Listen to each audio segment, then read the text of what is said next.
وضعتان چونه؟ چطوری؟ من رو امیر میکسل هستم و خیلی خوش اومدیم به یه ویدیو دیگه. توی این ویدیو قراره بریم یه آقاییه که توی اینستاگرام خیلی وایرال شده و این میگه وضعتان چونه وضعتان چونه، میره روی صخره و خیلی جاهای عجیب غریب میره، اصلا تو فکر آدم هم نمی گنجه و مثل اینکه فتوشاپ هم نیست. یه سری هم میگن فتوشاپ، یه سری هم میگن فتوشاپ نیست. کلا قراره بریم توی این ویدیوهایی که وایرال شده از این آقا رو ببینیم و یه سری میما که باهاش درست کردن رو ببینیم. اگر هنوز کانال رو سابسکرایب نکردید سابسکرایب کنید و زنگوله‌اش رو فعال کنید تا ویدیو جدید که میذاریم سریع با آخر بشید و بیاید ببینید و نظراتتون رو بگید. به نظر شما فتوشاپ یا فتوشاپ نیست؟ بریم سراغ ویدیو. درود خدا، چه خبره؟ وای ببین ارتفاع رو ببین چقدر میشه ارتفاع. فکر کنم 200 متری، خیلیه، یعنی بیفتی پایین هیچی ازت نمیمونه. قیامت اصلا پاش هم رو جای نیست، پاش خود این آقای نیست یا آقای عباس جادی درست کرده ما. وای تو اون ارتفاع میگه عوض لواشک کردم. بارونم اومده. خیلی عجیبه تو اون ارتفاع بگی حوث لواشک کردم. ببین کجا نشسته. این آقا اصلیه، این خیلی میره، این وایرال شده، معروف شده دیگه برای وای خیلی ارتفاع زیاده. دیدی سنگ هم یه خود فوتش ریخت پایین. توی رابطه نامشروعی با اسرائیل داشتی، مگه میشه تو رو هیچی وایسادی؟ راست میگه، آقا چون رو چیزی نیست. طبیعتاً با اون سایز گند احتمالاً گند تو به صخره تکیه دادی وایسادی. آقا پرنده دیدی؟ پرنده ریده بود به خودش داشت فرار می‌کرد. تازه بود 3000 متر تا پایین‌تر بود. ناموساً مگه میشه؟ میگه پرنده رید به خودش داشت فرار می‌کرد. نمیفهمم. بعد تو چه جوری جمع می‌کنی وسایلت برقی، مونوپد و گوشی اینا؟ راست میگه. مثلا بلند میشه خودت جمع می‌کنی می‌گی. رو چی وایسی؟ اینم یه سوال. نمی‌فهمم. اینجا ایران، سرزمین کلفت خایگان. سایزین تو. در اینجا یک جاندار را میبینید که برخلاف ظاهر سادهش خایگانی به قد پیکنیک دارد. خیلی خوبه، بذار اینو یه ذره از اول ببینیم. من ناموسا نمیفهمم. اینجا ایران است، سرزمین کلفت خایگان. سرزمین در اینجا یک جاندار را میبینید که برخلاف ظاهر سادهش خایگانی به قد پیکنیک دارد. به همه ثابت کرده است که بدون مغز هم میتوان. به همه ثابت کرده بدون مغز هم میشه زندگی کرد.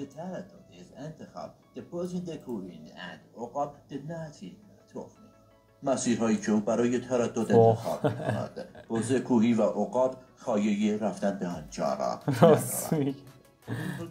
میگه عقاب هم خایه نداره. بیشتر مردم بر این باورند که او از ننه اسرائیل فیلم سوپر دارد. اسرائیل با او هیچ کاری. وای میگه چی گفت؟ ننه اسرائیل فیلم.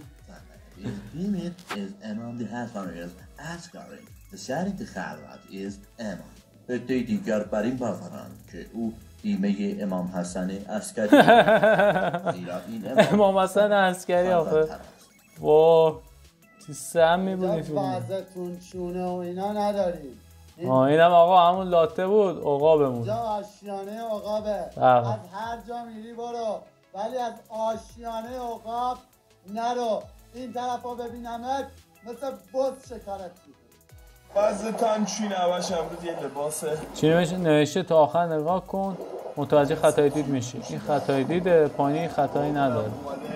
به نظر منم فتوشاپ نیست، یعنی اونجوری که هی دوربین رو میچرخون و اینا. آخریت فهمیدی چی شد؟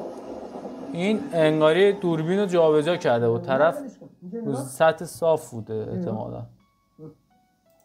فکر میکنم اینجوریه.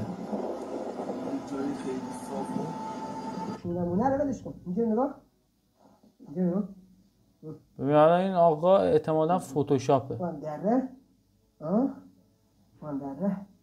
میدونی اومدن از اون اسکی که حالا اومدن مثلا از روش مثل اون ویدیو بسازن. بعد ببین محمد بیا تناب. این اصلا رو هیچی وایساده، اون بازم باسنش رو روی یه جایی میذاره، این هیچی.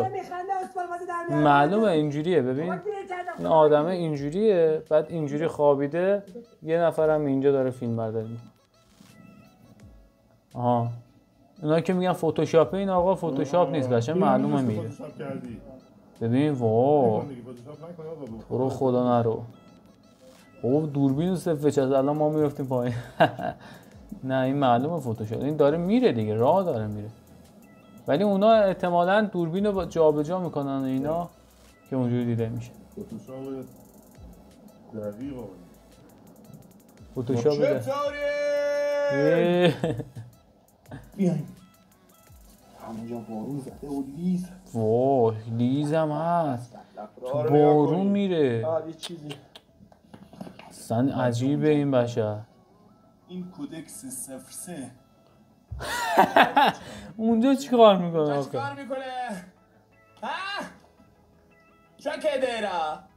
داداش قطعا یکی باهاش شوخی داشته، اینو برده اونجا انداخته. فکر نمی‌کنم عقابم جرأت جفتگیری تو اون ارتفاع داشته. راست میگه دیگه. بمونی همونجا قاتل به صحنه جرم برمیگرده، یا اینکه داداش از پنجره هواپیما بازم باز میاد پنجره هواپیما میاد.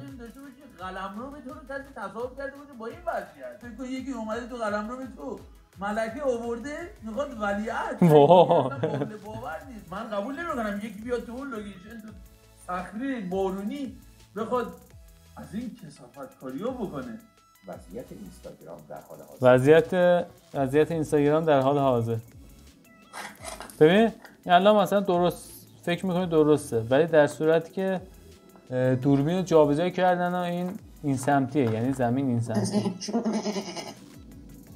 ولی اون اصلیه خود طرف که وایرال هم شده به نظر من که واقعیه.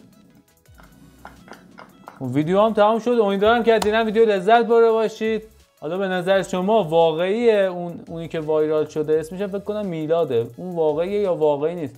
به نظر من که واقعیه. خب چون از نماهای مختلف فیلم برداری میکنه، بعد فیلم میگیره راه میره، فکر نکنم فتوشاپ باشه. ولی اونایی که میان ازش تقلید کنن و مثل اون ویدیو بسازن اکثرشون فیکه، چون از یه زاویه دوربین میگیرن و دوربین رو یه جوری گذاشتن که رو سطح صافه. آره بازم شما نظراتتون توی کامنت ها بگید. اگرم هنوز کانال رو سابسکرایب نکردید سابسکرایب کنید تا ویدیوهای بعدی ما رو از دست ندین و نظراتتون هم بیان کنین دیگه. و تا ویدیو دیگه فعلا خدا نگهدار.